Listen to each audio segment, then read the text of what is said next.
name is Vasilina Frolova-Carneiro, and this is a short video in which I will show how to install ControlNet or any other extension in your Stable Diffusion in the Paperspace environment. For this, you will need a link to the required extension. For ControlNet, I use a build from Mikubil for the Automatic 1111 interface. It can be found on GitHub. Here, you need to click on the green code button and copy the URL.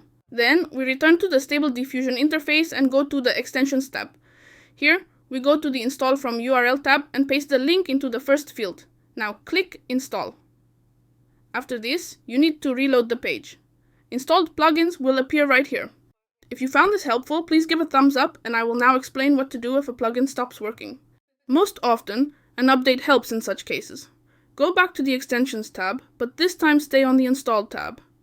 Click Check for updates. If the system shows that there are updates for the extensions, click Apply and Restart UI.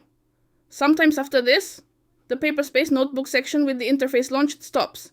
In this case, you will need to restart it and enter through the new link. Done! Now you can install any extension in your Stable Diffusion. And to receive more useful information and detailed tutorials on neural networks, subscribe to my channel and click on the bell. See you soon in new videos.